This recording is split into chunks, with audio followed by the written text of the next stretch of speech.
And we are reading from Srimad Bhagvatam, chapter 2, canto 2, chapter 5, shlok number 26 to 29.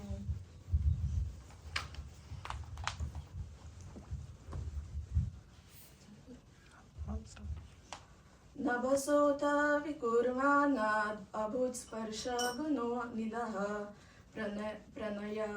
प्रणवाय च शब्दवंश्च प्राण ओजसहो बलम् वयोरपि विकुर्वाणात् कालकर्म स्वभावतः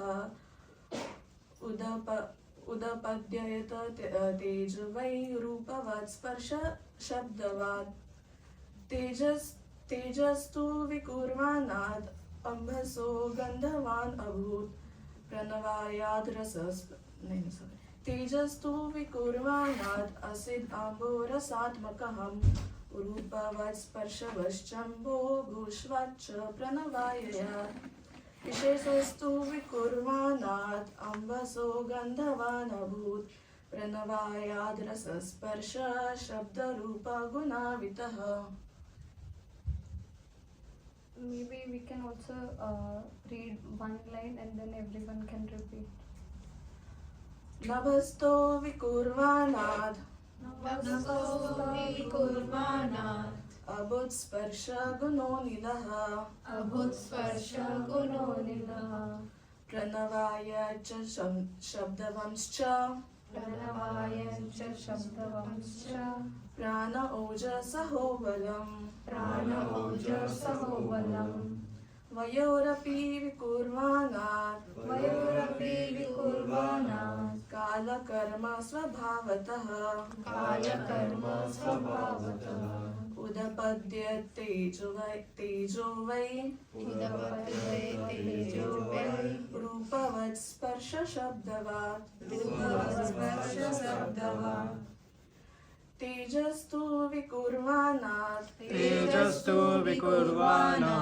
असिद् अम्बोरसात्मकम् रूपवत् स्पर्शवश्चम्भो घोष्वाक् च प्रणवाययात् विशेषस्तु विकुर्वाणात् अम्भसो गन्धवान् अभूत् परनावयाद् रसस्पर्श शब्दरूप गुणात्वित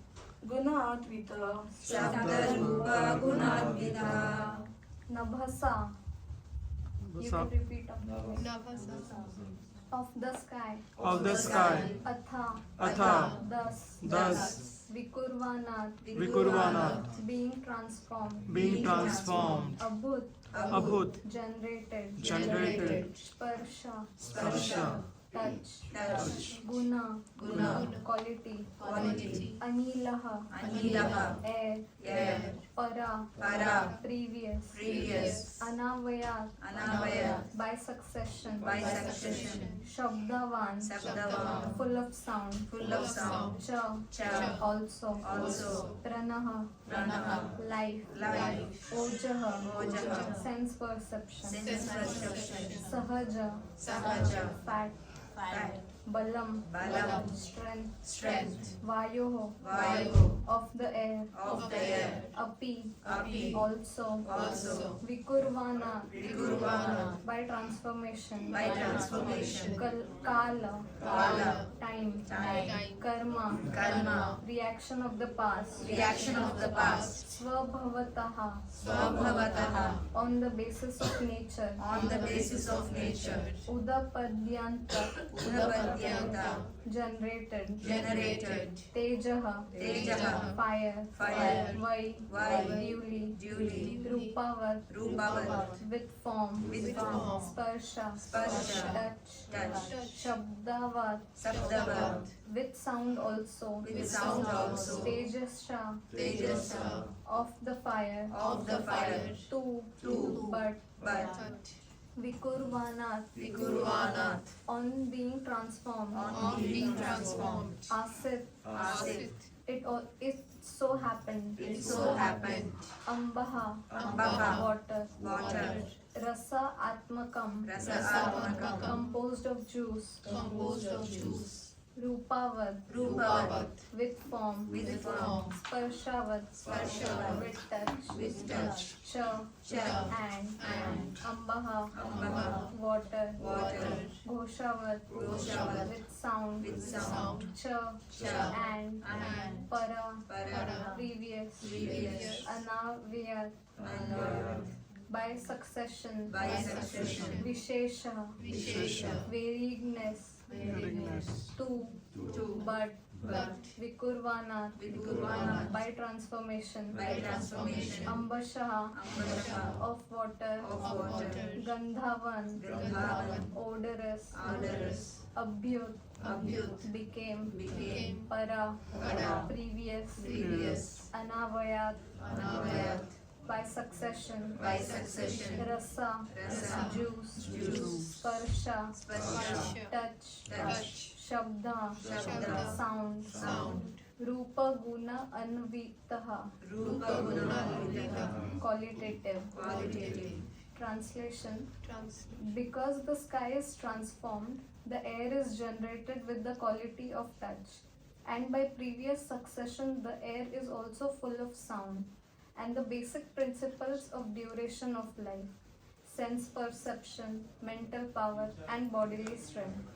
When the air is transformed in course of time and nature's course, fire is generated, taking shape with the sense of touch and sound. Since fire is also transformed, there is a manifestation of water, full of juice and taste. As previously, it also has form and touch and is also full of sound. And water, being transformed from all variedness on earth, appears odorous and as previously becomes qualitatively full of juice, touch, sound, and form respectively. Purport by His Divine Grace A.C. Bhaktivedanta Swami Srila Prabhupada. The whole process of creation is an act of gradual evolution and development from one element to another, reaching up to variedness of the earth as so many trees, plants, mountains, rivers, reptiles, birds, animals, and varieties of human beings. The quality of sense perception is also evolutionary, namely generated from sound, then touch, and from touch to form. Taste and odor are also generated along with the gradual development of sky, air, fire, water, and earth. They are all mutually the cause and effect of one another. But the original cause is the Lord Himself in the plenary portion, as Mahavishnu, lying in the casual water of Mahatattva. As such, Lord Krishna is described in the Brahma Samhita as cause of all causes, and this is confirmed by Bhagavad Gita 10.8 as follows. Aham sarvasva prabho mat sarvam paravartate iti mahatva bhajante mam buddha bhava samvitaha. The qualities of sense perception are fully present in the earth and they are manifested in other elements to a lesser extent. In the sky, there is sound only, whereas in the air, there are sound and touch. In the fire, there are sound, touch, and shape. In the water, there is taste also. Along with the other perceptions, namely sound, touch, and shape. In the earth, however, there are all the above mentioned qualities with an extra development of odor also. Therefore, on the earth, there is a full display of variedness of life, which is originally started with the basic principle of air. Diseases of the body take place due to the dearrangement of air within the earthly body of the living beings. Mental diseases result from special dearrangement of the air within the body, and as such, yogic exercise is especially beneficial to keep the air in order so that the diseases of the body become almost nil by such exercises. When they are properly done, the duration of life also increases, and one can have control over death also by such practices. A perfect yogi can have command over death and quit the body with the right at the right moment. When he is competent to transfer himself to a suitable planet, the Bhakti Yogi, however, surpasses all the yogis because by the dint of his devotional service, he is promoted to the region beyond the material sky and is placed in one of the planets in the spiritual sky by the supreme will of the Lord, the controller of everything. Srila Prabhupada ki Jai.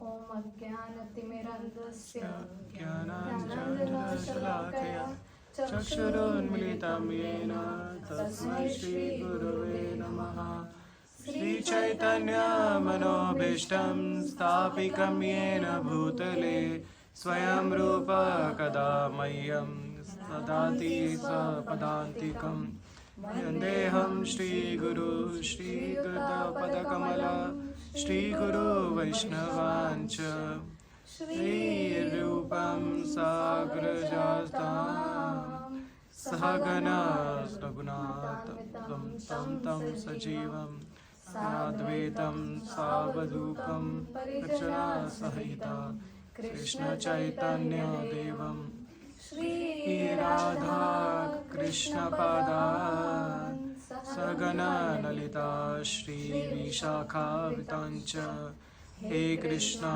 करुणा सिंधु दीनबंधु जगत्पते गोपेश गोपिका कांत राधा कांत नमोस्तुते तप्त कांचन गौरांगी राधे वृंदावनेश्वरी वृषभानुसुते देवी प्रणमामि हरिप्रिये कल्पतरुभ्यश्च कृपा सिन्धुभ्यैव च पतितानां पावनेभ्यो वैष्णवेभ्यो नमो नमः।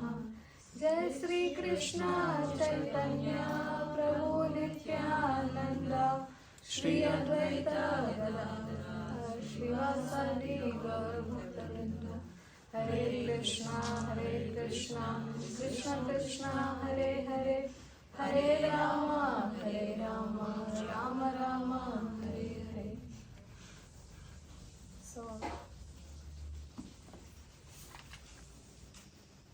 So we are reading from Srimad Bhagvatam today, and the first thing which we see in this is the title of this chapter is the cause of all causes.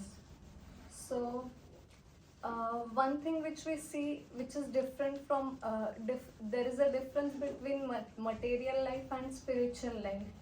Can you tell me what are the differences between a spiritual person and a material person?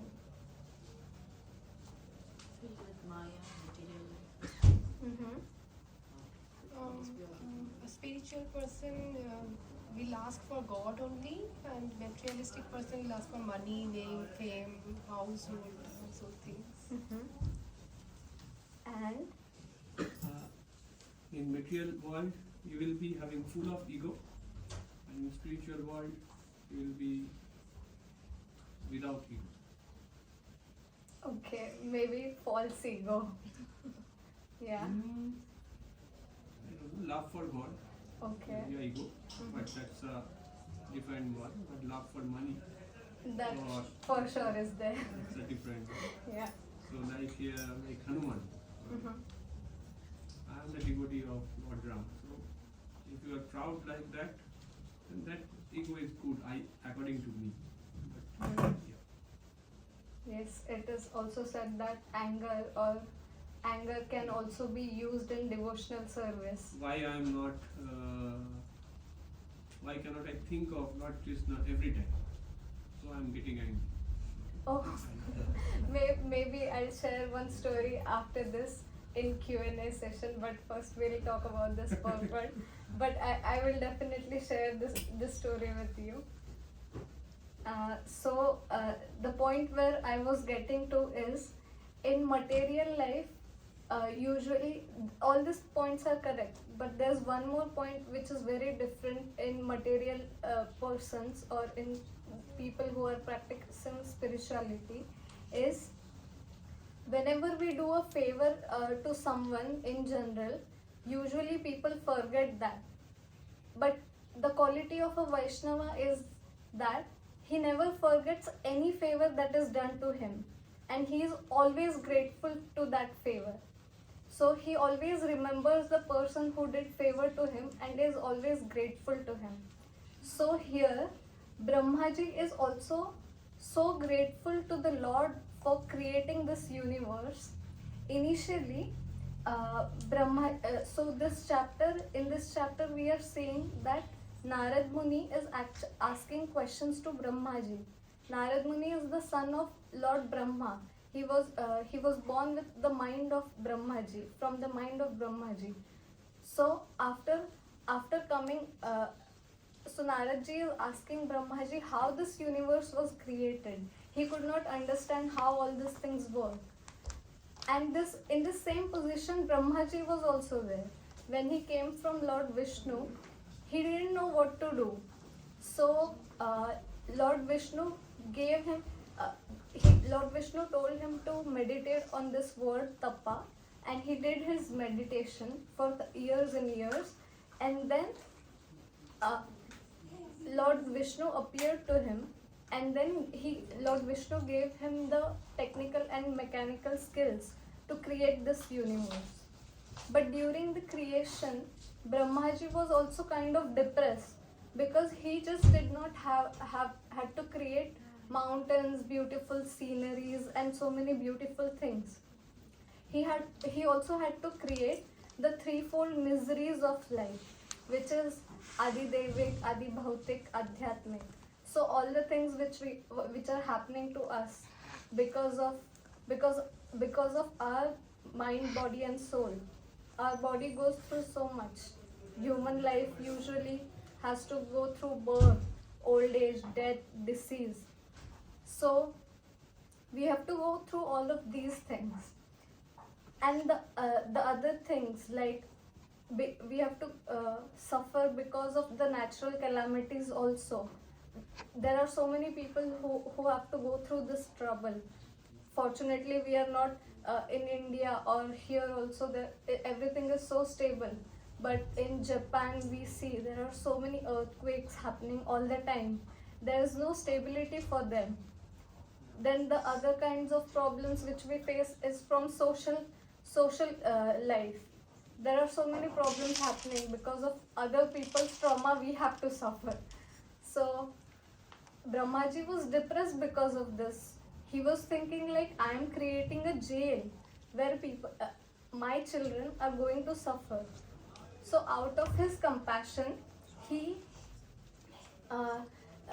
Lord Vishnu explains this to him, that only this Bhulok,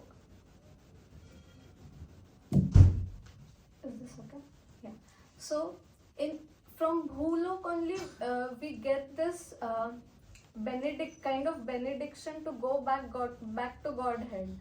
Even in Vaikuntha, as yesterday Vaibhav Prabhu told, Urvashi, she was so young, and people there don't age. So in Vaikuntha, all this miseries might be there, but this Janma, Mrityu, Jara, Vyadhi, birth, old age, death, this is not there. There might be a position like, suppose Brahmaji, he has to live for 311 years. So it might take so long for him to go back to Godhead, even though he is in a higher position or higher planet. But still, there are so many planets above Brahmalok. So if Brahmaji has to go to that higher planet, he has to live 311 years. Trillion years. So, but for us, we just live 100 years. I don't know how many times we take birth in the life of one Brahmaji. So for us, it's so easier to go back to Godhead. And this realization was given to Brahmaji, and Brahmaji is explaining this to Naradji also, that Bhulok is the best place to take birth and go back to Godhead as soon as possible. So, and in this verse, Brahmaji is explaining that how this earth was created, and in this, he says that first air is created. Now in air, we can feel air, but we cannot touch air, right? So everything which is being created or happening is because there is some divine vision behind this or divine planning behind this. When air was created, it did not have any form or sound, but then air was created after fire was created after air. So in fire we can feel it, so we can touch, experience or feel the heat which is formed because of fire. Then it also, after fire, water was created. Now water may not have a specific form, but if we refrigerate it, it might become solid. So at least it has 3 states. So in this order, everything was created, and Brahmaji is explaining that everything is a cause and effect process. So suppose fragrance is there. Now everyone, not everyone, some of us can smell. So in air, when we spray a perfume, so those who have working nose can smell this air. I cannot smell, so I'm telling this example. So when this fragrant molecules are spread in air, then only we can smell it. But if we don't have a nose, then you can breathe, but you cannot have this sense of smell. So everything is a cause and effect process happening. And Brahmaji is saying that the cause of all the causes which are happening is Lord Vishnu. So things might be happening in a cause and effect analysis, but the primary elements like earth, air, fire, water, ether are created by Lord Vishnu. And he is grateful to Lord Vishnu. So we might also think, like sometimes we think that who is God? Okay, there are so many definitions, but one which I really like or makes me easy to understand the concept is, all the things on this planet are in three states, or it's in a triangle, and we try to put all the things in somewhere in this triangle. This triangle is made up of time, space and matter. Scientifically, if we think, everything is between time, space and matter. So if we put God in one of these triangular aspects, then suppose God is present here, but we cannot explain the time from when the age limit or the time limit. We cannot give a specific time limit to God because he is eternal. And God cannot be someone who can put or fit in this triangle of time, space and matter. He has to be someone who is out of this triangle, so that he can control everything, and he is not controlled by anything. And actually this theory was explained by one of the scientists, and he has explained it very beautifully. And our brain, which cannot understand how things are working, like there are so many things going on, but if our tiny little brain cannot understand everything that is going on, how can we understand God who is creating all of these things? So it's beyond our imagination, because there are so many things or so many times in scriptures where contradictory things are happening. So it's beyond our understanding to actually understand how God is actually thinking or working in different scenarios. So here I was thinking, suppose if we take one element of this triangle, time, so how God controls, or how he is beyond this time element. So there are a few examples. First was God is beyond time. So we see this example in Mahabharata, when this war was going on of Kurukshetra, in Kurukshetra, Krishna was like he was looking like a 16-year-old. Or whenever we see Krishna, he is always youthful. Even though at the time of this war, he had so many grandchildren, he had so many great grandchildren, still he was looking like a 16 or 20-year-old boy. So Krishna cannot be controlled by time, or he is not under the influence of time. So, and the second thing is, he is not controlled by time also. Even though he is beyond this, he is out of this triangle, he cannot be controlled by this. The example here was in Mahabharata war itself, when they had to kill Jayadratha. So Arjuna had taken this vow to kill him before the sunset, and somehow it was like going to be sunset, but Krishna uses his Sudarshan Chakra and then covers sun, so that everyone thinks that it's already sunset. So it becomes dark, and then Arjun kills Jayadratha, and then after killing him, all the Kauravas and Shakuni Mama, he says that, oh, you cannot kill him, this is against the rules, this and that. But then Krishna removes his Sudarshan Chakra from the sun, and then there is light everywhere. So this just a small short story can make us understand how Krishna can control time so much.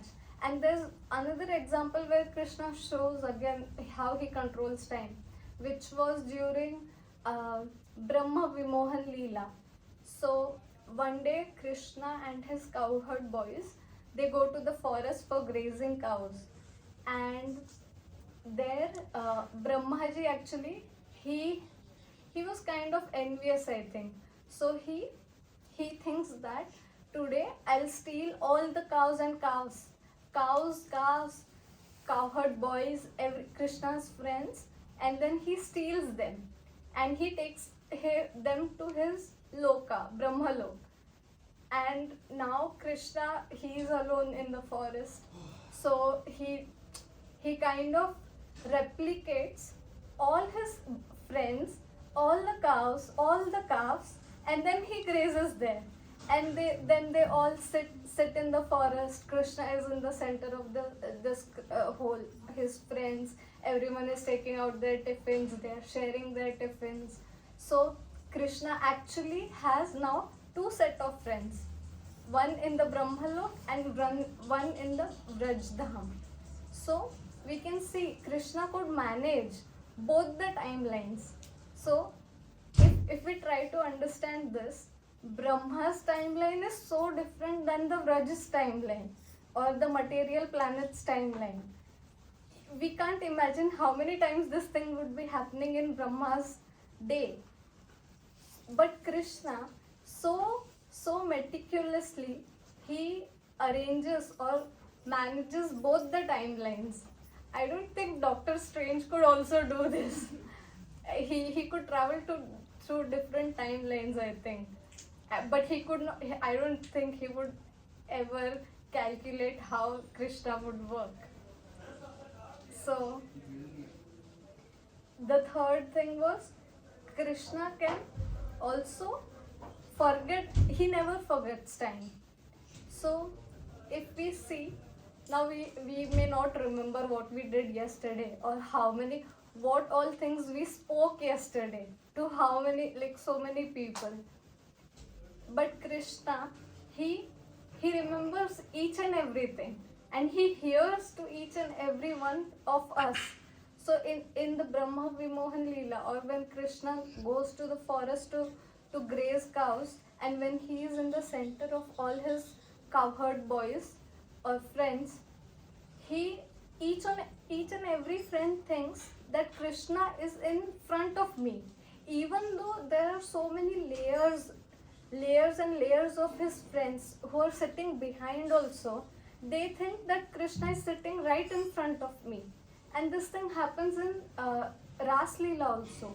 Each and every gopi thinks actually Krishna manifests himself in different many times to do Ras Leela with his girlfriends, but every gopi thinks that Krishna is dancing only with me and not with any of other sakhis. So we see that in Shishupal's case, he had a boon, or it was not a boon, but he had this benediction, maybe at an advantage, maybe you can say an advantage, it was not a boon. So he could curse Krishna 100 times, and after the 100th time, it was like Krishna would kill Shishupal. So Krishna could count each and every time Shishupal was disrespecting Krishna. Can we, like in our lives, we can only count 1 or 2 times if someone is accusing us of something or blaming us or disrespecting. But Krishna could calculate and remember how many times Shishupal was doing this in just one speech, I think. So we cannot fool Krishna in time or anything. So it's like there was one Bollywood movie, Saath Khoon Maaf. So, but Shishupal के लिए सिर्फ 100 अपराध माफ ऐसे था. And when the time came, Krishna killed Shishupal also in the perfect time after exactly 100th offense. So the fourth last thing which I could contemplate was Krishna can become time. Like at the end of all these things, when when he is not influenced, he controls everything, he tries to control everything, and the ultimate thing is like he becomes time himself. So initially, when Arjuna was not ready to fight this war, Krishna tried to explain him. We can see in Bhagavad Gita, he tried to explain him so many times. Karma Yoga, Dhyan Yoga, this, that. He tries to give so many reasons for him to fight.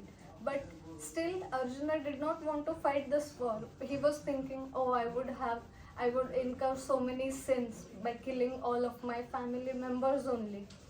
So Krishna tells him that you are not the doer, I am the doer. You are just an instrument. And even if you don't kill them, I will kill them. You just have to be an instrument, that's it. So Krishna had already decided that he would kill the Kauravas. It was just Pandavas who had to do it for Krishna. So usually we think that we are the doers, like Arjuna thinks that he is the doer. But Krishna also explains that there are 3 kinds of doers in Bhagavad Gita itself. One is Jiva, the second is Paramatma, and the third is Prakriti. So Jiva desires something, then Lord sanctions it, and then Prakriti facilitates the thing. So everything that is happening is because of this, because of the 3 doers. And Brahmaji is giving this credit. And usually we forget this because we forget that our soul is Satchit Ananda, which means that full of knowledge, full of bliss. Krishna is also Satchit Ananda. Satchit Ananda Vigraha Anadiradir Govinda Sarva Karana Karanam. So this Brahmaji in just one beautiful song of Brahma Samhita explains who is Krishna. It just first in 4 lines, I think. So he is explaining that Sarva Karana Karanam means Krishna is the cause of all causes, and the first line was Satchit Ananda, which is full of knowledge, full of bliss. So one thing which we can learn here is we cannot be one with God, but we are always His part and parcel. So we are qualitatively one with God, but quantitatively different with God. This is one of the things. And we forget this thing, that we are full of bliss and full of knowledge because of our false ego. If the soul is originally full of knowledge, but because when envy comes in, we forget that we are full of knowledge, and then when we try to compare with one another. So I was just thinking this morning or yesterday itself that there's so much joy in giving actually than to be envious of someone. Because yesterday Vaibhav Prabhu sang so well. I mean, first I was happy, oh, I could sing something, but then I was feeling very happy when I was singing. But then when Vaibhav Prabhu started singing, I was so happy because when you share your knowledge with someone, or when you teach someone what you have, you actually start feeling more happy than when you do it yourself. And this can only be experienced when you do it yourself. So I have always been hearing this from Radhanath Maharaj also, and from my dad, that joy is in giving. But you can only taste this when you do it yourself. So I think I would encourage all of you to teach everyone whatever you know, because this is a temple and we come in the temple to learn from each other and grow in spiritual life. So I think we can do this. And you have a lot of time. No offering is done. okay. So, and one of the things which I was thinking is Krishna cannot be controlled by nature also. So if we see in Govardhan Leela, so Govardhan Leela was done to crush Indra's ego. Indra was thinking that he was providing for Vrindavan or the people on this planet. So Indra was thinking, I am giving them rain, and so they are able to eat, which is the basic necessity of life. But then again Krishna shows his dynamic powers and protects the people, protects his Vrajvasis and crushes Indra's ego. He then again shows, there are n number of times where Krishna himself has shown that he is the supreme controller of everything. So this is like, and then again when this universe was created, even after this was created, Brahmaji had to take shelter of Lord Vishnu. After only by glance of Mahavishnu, everything started working. So we see in this purport that all the diseases are also caused because of air. And there's one nice leela which I could think of related to air. I think you would like it. I hope so. So we all know Hanumanji. So Hanumanji was born from Anjana Mata and Vayudev, and his foster father was Kesari Raj. So when Hanumanji was very small infant child, he used to be very hungry, and one day Anjani Mata, she was very tired of what to give Hanumanji all the time because he was hungry all the time. So one day Anjani Mata says that you go into the forest, there are so many different kinds of fruits in the forest. You can eat whatever you want.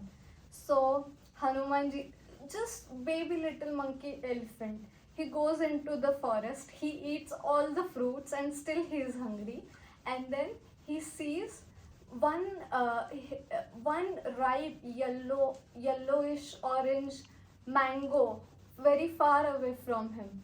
So he thinks that it is a fruit and I want to eat it. So he flies so fast and furious towards this ripe yellow mango. And when he flies towards this mango, assumed mango, Vayudev, his father, he thinks that he knows that my son is going to the sun.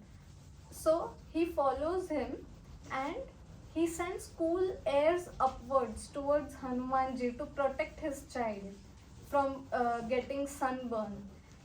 And Hanumanji, he approaches the sun god.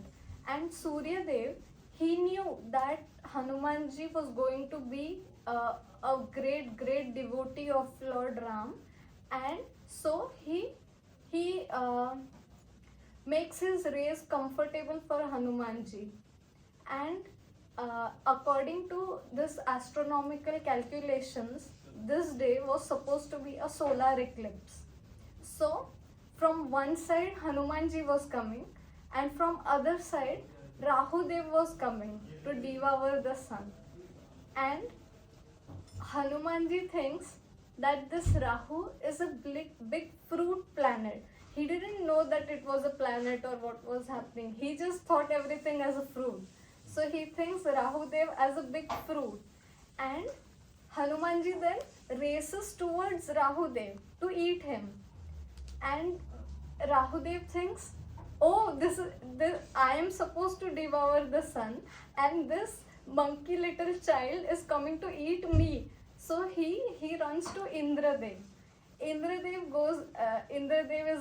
is in his palace sitting very comfortably, and Rahudev runs towards him.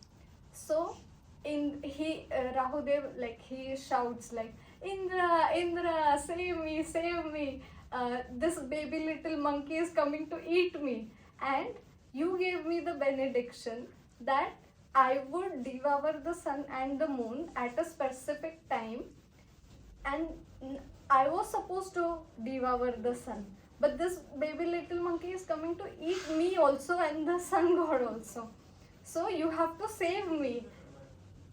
Then Indra, he sits on his elephant Airavat, which is a huge elephant, and he comes to this side.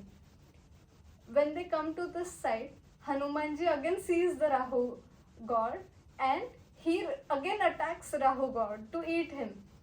So Rahu then runs for his life, and now Hanumanji sees Airavat. He thinks this is now a big fruit for me, even bigger fruit. So Hanumanji attacks Airavat, and now Airavat again runs here and there. He takes the shelter of his lord Indradev. He goes to Indra and says, "Oh Indra, save me! I am your servant, and this this Hanumanji is coming to eat me, your servant. You have to save me." So Indra becomes very angry, and then he throws his thunderbolt on Hanumanji at the chin of his Hanumanji, and then Hanumanji falls on earth unconscious. So seeing this, Vayudev, his parent, he becomes distressed. He is lamenting, he is weeping. Oh, this Indra, he has hurt my son. How can he hurt my son? Now I am going to teach all the Devtas a very good lesson. So what does Vayudev do? He withdraws all the earth from the air from the earth. He withdraws it, and he makes everyone suffer. So it is said that everything, now what happens when wind is withdrawn? Wind means air. Now, the basic element of living is air. We cannot breathe without air. So, everyone had this acute respiratory disorder. Nobody could breathe. Then it is said that there's, I think, if you're from science background, we know that without air, we cannot move our limbs or bones also, because there's air within our bones which helps us to move. So arthritis is lack of air in our bones. So everyone became stones. Nobody could move. And it is also said that without air, we cannot do our simple bodily functions of passing stools also. So everyone became constipated. Nobody could move and nobody could detox their body also.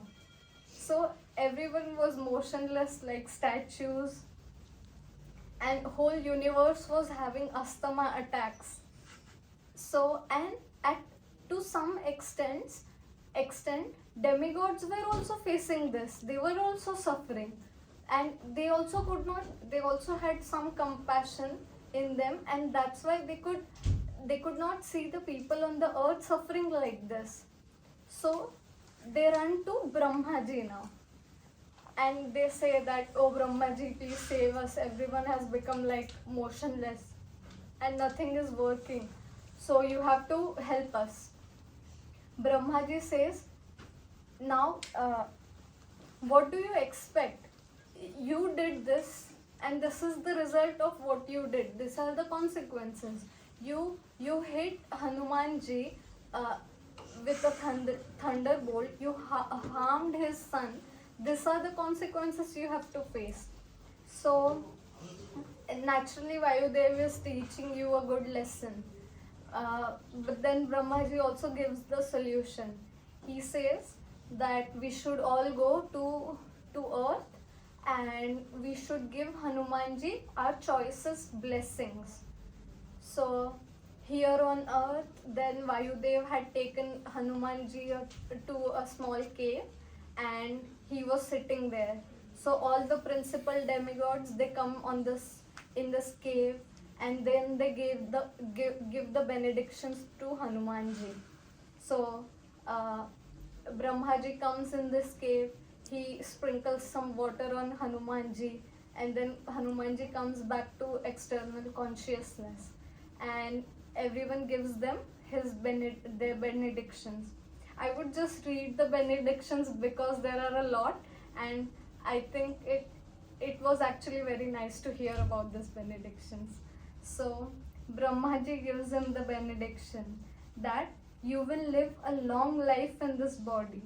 If you so desire, you could live as long as me, and you can change your shape, size and form anywhere and anytime you like, in the service of Lord. Indra gives him the benediction. Your name is Hanuman. Hanu means chin. So he had hurt his chin, so he's called as Hanuman. And as I hit you with my thunderbolt, I give you the blessing that every limb in your body will be harder than my thunderbolt, and you will be invulnerable to any kind of attack. Surya Dev gave him the benediction. I will give you 1/100th of my effulgence, and when you reach a proper age, when you go to school, I will be your teacher personally. Imagine Surya Dev being your teacher. Then Varuna gave the benediction. You can never ever be in danger of anybody of water. Yamraj gave him the benediction. You will never see my rod of punishment, and you will never get ill or sick by any type of disease. Shivji gave him the benediction. You will be immune at the hands of death from myself or anyone else in the universe. Vishnuji gave him the benediction. Hanumanji, you will be the greatest devotee. Agnidev gave him the benediction. Fire can never harm you. Vishwakarma gave him the benediction. You will be immune from the greatest of all celestial weapons. All the other demigods gave him the benediction. No curse can anyone ever harm you in your service to the Lord. So from this whole story, we can see that Hanumanji was so blessed and he had so many supernatural powers. He was the strongest of all. And even though despite all these powers, Hanumanji, what did he do with all these benedictions? He used all these benedictions in the service of Lord Ram. So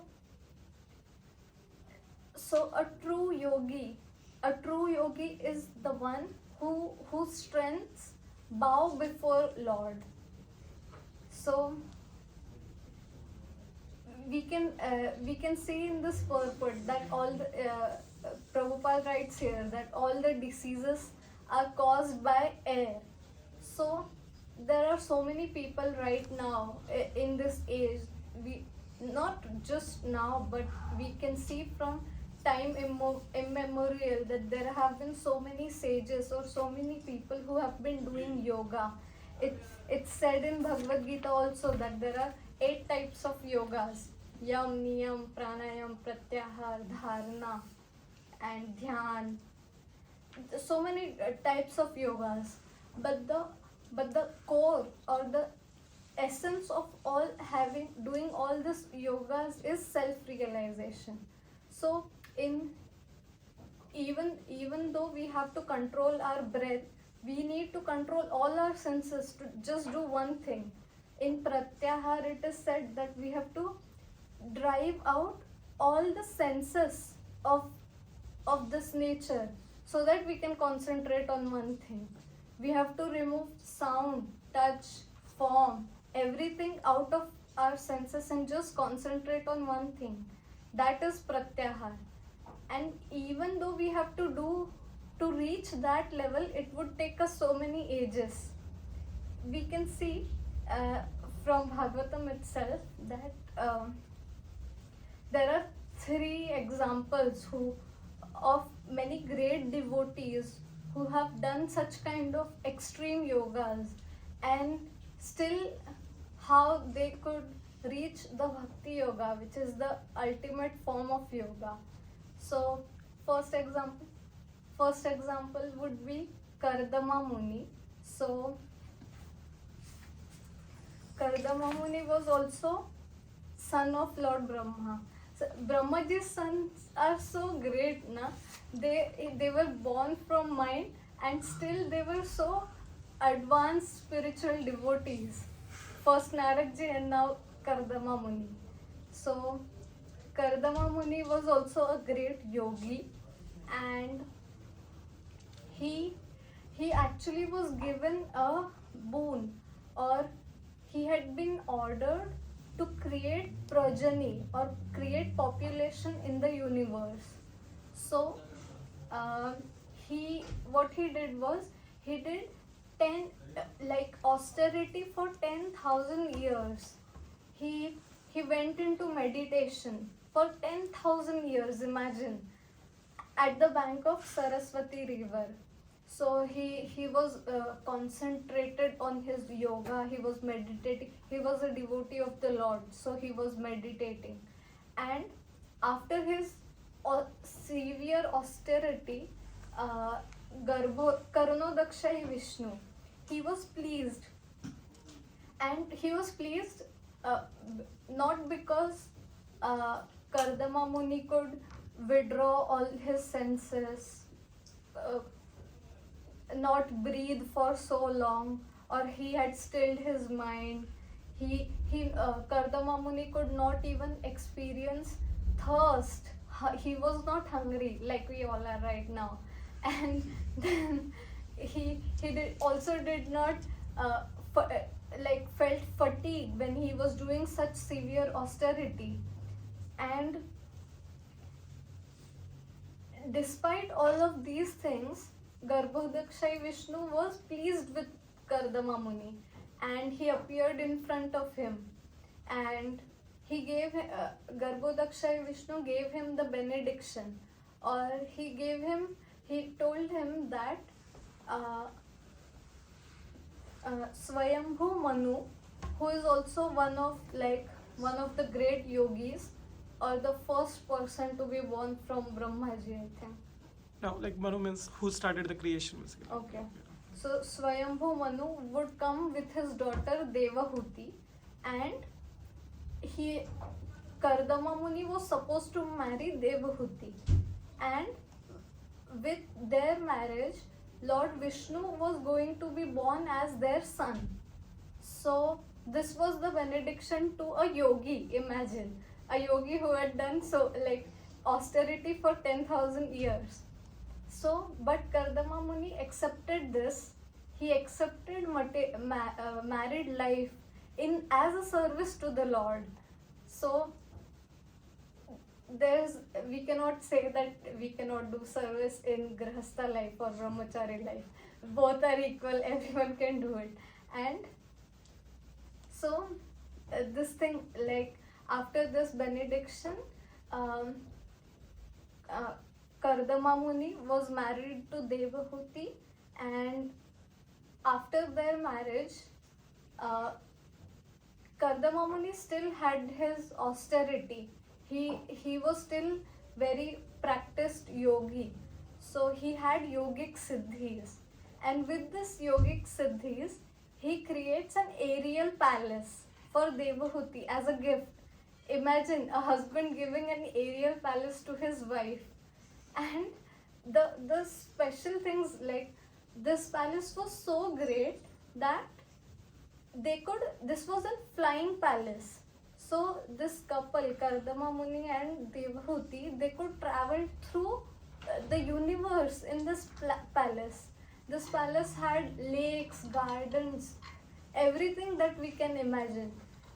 And the demigods were envious of them. Imagine a couple who is married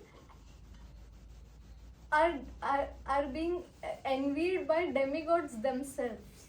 So, but even they could travel through all of these. This was the power of Kardama Muni.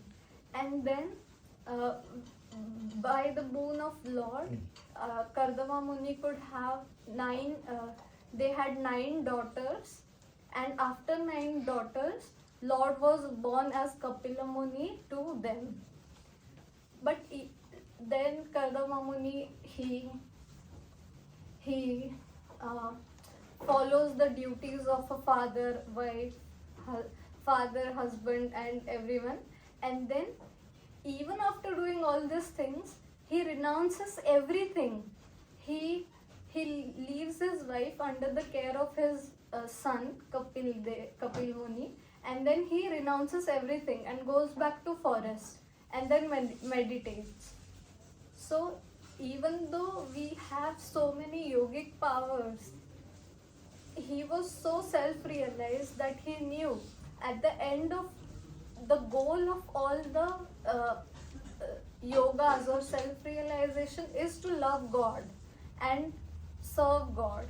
So even though he was so materially opulent, he could sacrifice everything and surrender himself at the lotus feet of the Lord.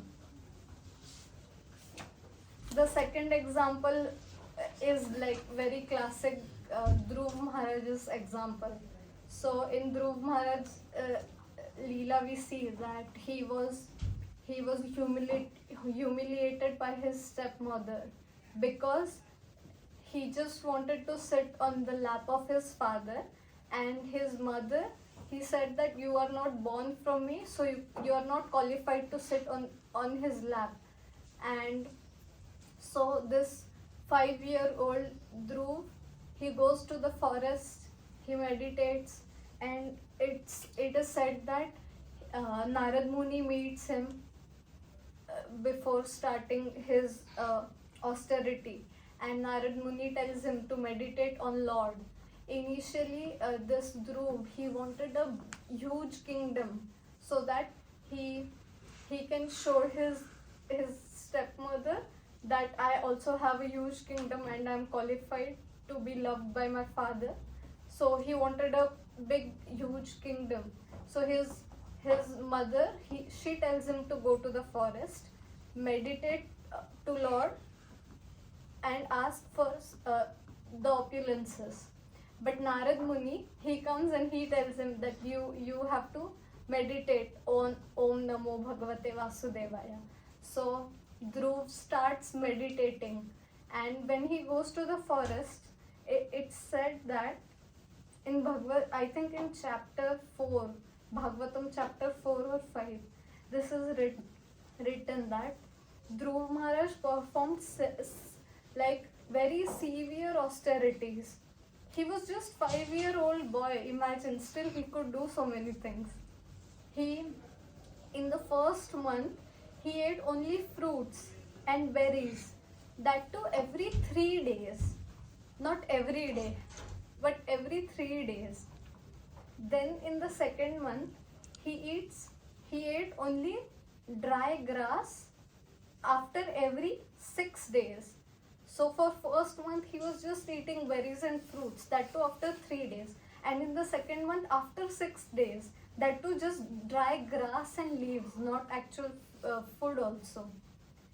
In the third month, he drank just water after every 9 days, and he was leaving the things. Okay, not like he was eating berries 3 days and on the 6th day he was eating dry grass, but he was leaving the things which he was doing previously. So he drank just water after every 9 days in the third month. In the fourth month, he breathed only once every 12 days. So he was, imagine, just breathing after 12 days for once. And then again, he had controlled he was doing pranayam so severely. Then in the fifth month, he stood on one leg and completely motionless and stopped breathing altogether. So he gave up his breathing also by the end of his austerity. He was so determined to find God. So it's written that further what happens after he stops breathing, his yoga was intensified, and the energy he drew all the energy from the universe. So the universe started to tremble. The demigods felt suffocated, and the cosmic air was disturbed. Imagine, this was happening at a cosmic level, not just material level. So in Hanumanji's story, we saw that it was happening only on this planet Earth. Demigods were not suffering so much, but here it was like demigods also felt suffocated.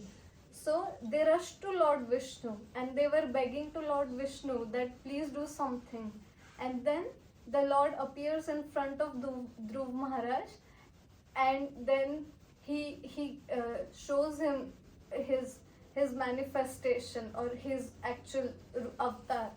And then after seeing Lord Vishnu in this form, initially Dhruv Maharaj started all of these things because he wanted a kingdom.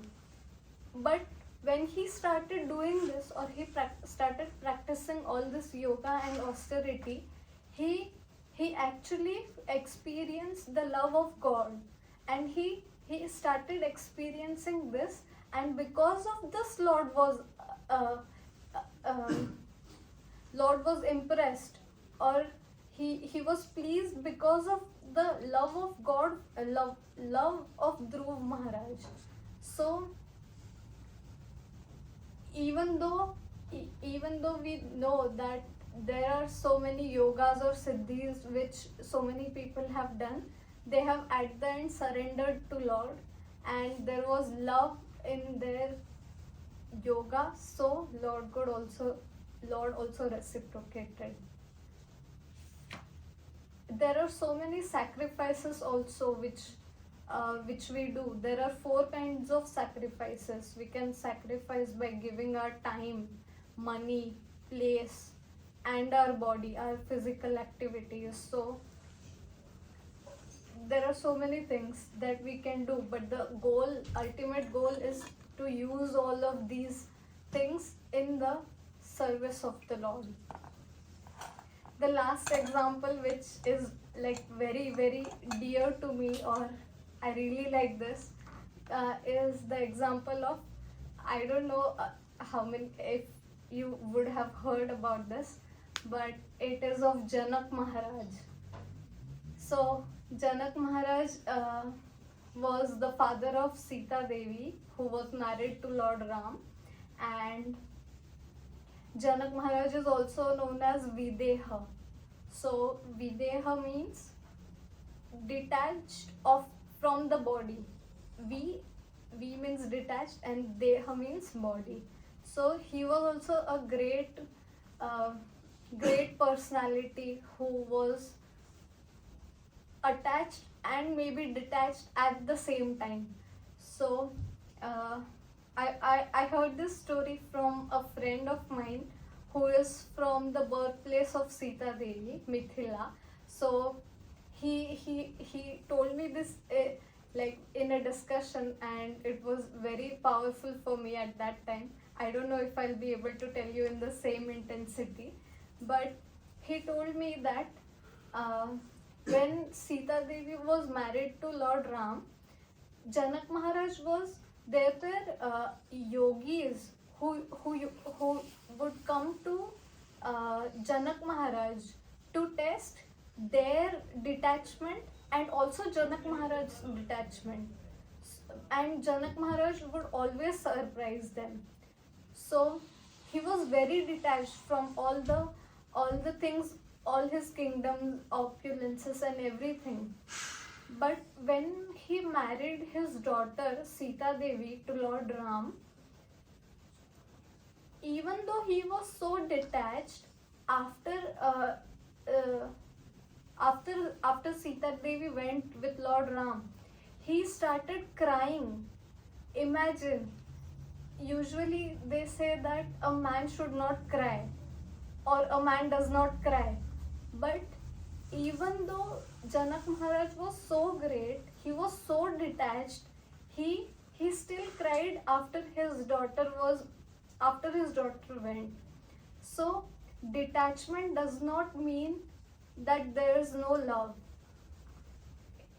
There is love, but there is no detachment.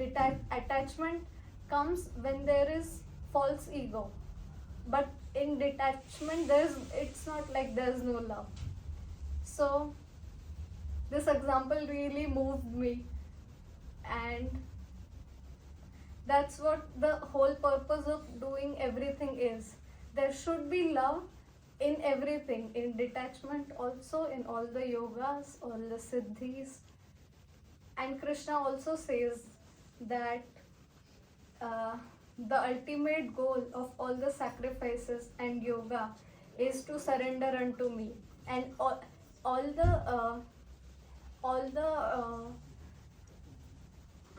the sacrifices are made only for me, or I am the one who accepts all these things. It's written in several verses like Bhoktaram Yajnataspasam Sarvaloka Maheshwara Surudayam Sarvabhutanam Yatvanam Shantim Richati. Krishna repeats in every 3 or 4 shlokas about this, that I am the recipient of all these things. And the final thing which Krishna says is Bhakti Yoga surpasses all the yogas. This is written in the purport also, that Bhakti Yoga surpasses all the yogas. So Lord personally arranges everything to promote us to the spiritual world. So I think Chaitanya Mahaprabhu and our dear Srila Prabhupada has done this so easy for us to actually practice this very simple form of yoga, which is bhakti yoga, which is just done by chanting and hearing the names of the Lord. And there are no hard and fast rules for this. We can just come to the temple in the presence of pure devotees, we can just chant, and then and then Krishna would himself arrange everything for our promotion to the spiritual world.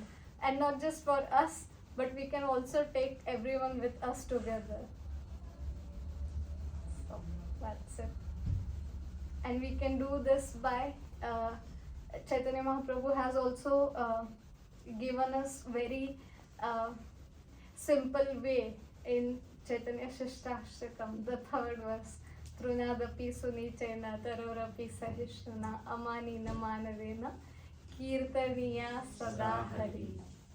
Thank you very much. And I was going to answer your question. So, the question is, we cannot, we are devoted to Lord Ram and we cannot chant the names of Krishna, right? So, is this correct? This was your question, right? So then? No, he said like, The question was, what is the difference in the spiritual and I think materialistic world when you started, right? Mm-hmm. So I mentioned that in the materialistic world, it's ego which we have, and in the spiritual world we should lose ego. And then I forget in which context I told, like if I have ego, to have ego like Hanuman, like I am the devotee of Lord Rama. Or if you have like, you want to be angry, then have anger, why I am not able to chant Lord Krishna's name all the time. This kind of anger is good. Normally anger is bad. So if you have anger in this kind of context, I think then you can channelize your anger. This is my perception of what I feel. Then it's good, this kind of anger. Okay, so as far as I understood, the question was. It's not a question, it's like a. Okay, comment. Yeah. Okay. You said you will share a story with us regarding this. Yes, I was thinking that the question was if we are devoted to Lord Ram but we want to chant Lord Krishna's name and we are not able to do this. So that was the story which I was going to tell you. So the thing is, like, Hanumanji, he was very devoted to Lord Ram. So he could not think of anyone else. But in Chaitanya Charitamrit, in Kali Yuga, when Chaitanya Mahaprabhu came as Krishna himself in the mood of Radharani, so he came along with his associates. He always comes with his associates. So, what was Murari Gupta. Murari Gupta. Hanumanji came in the form of Murari Gupta. So, even though he was in the presence of Krishna himself, he could never think of Krishna, or he could not take Krishna's name because he was devoted to Lord Ram. And he came as Murari Gupta, but he was still Hanuman. So he was always devoted to Lord Ram. He could not think of this. And Chaitanya Mahaprabhu, one day he tells Murari Gupta or everyone in general that Krishna is the Supreme Personality of Godhead, and the benefits which we get from chanting Krishna's names are more than we chant other names of other incarnations. So, and there's also one mention that Krishna has 68 qualities, 64. 64 qualities, and Ramji has 60 qualities. 62.5. Okay. so this was the explanation, and then Murari Gupta goes like he cries the whole night. He cries and he tries to take Lord Krishna's names. But whenever he tried to take Krishna's name, Lord Ram's name would come out. So he was so sad.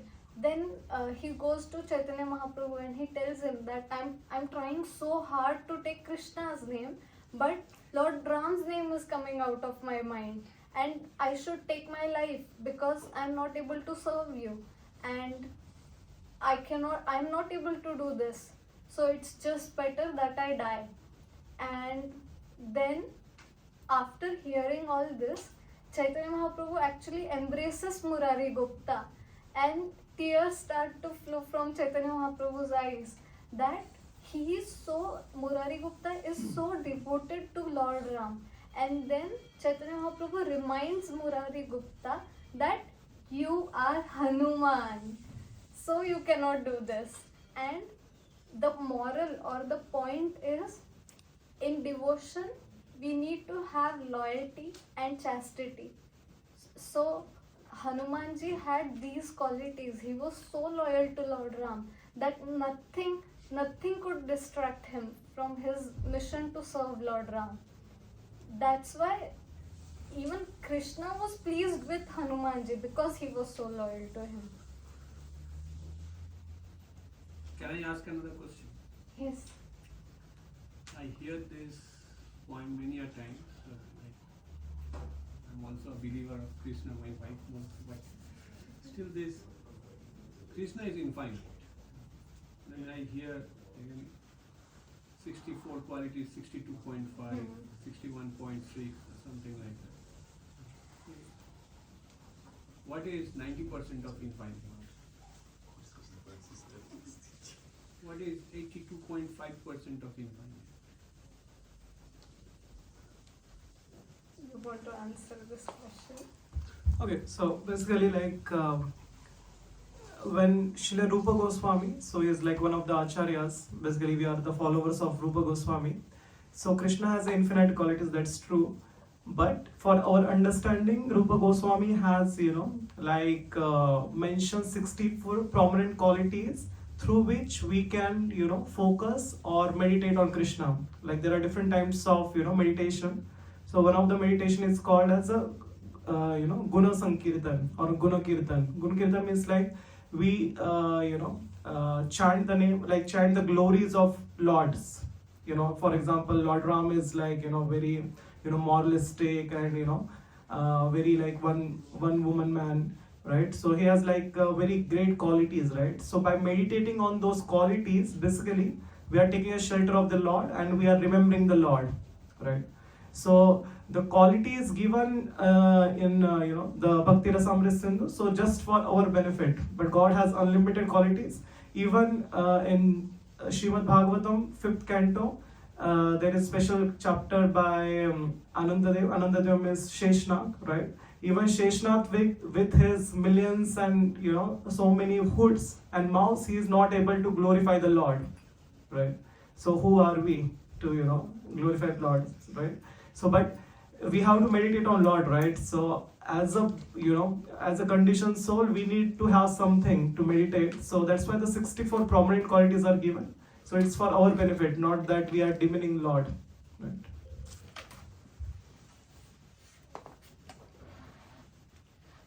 And I think we cannot, as I said earlier, we cannot understand how infinite God is because we are so infinitely small, part and parcel of Krishna. We cannot understand how infinitely big or mysterious He is.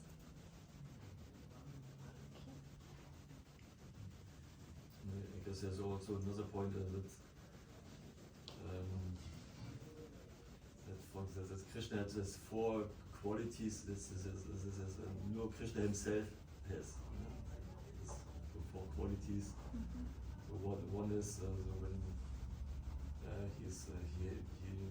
he's doing beautiful pastimes, very sweet pastimes, or he's extraordinarily beautiful.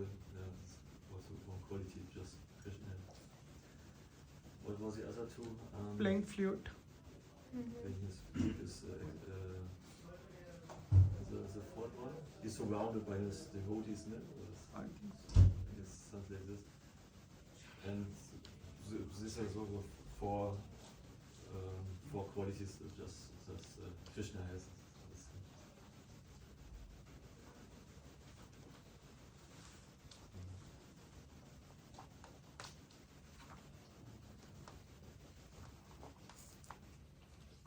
Anybody has any questions at the back? Any comments?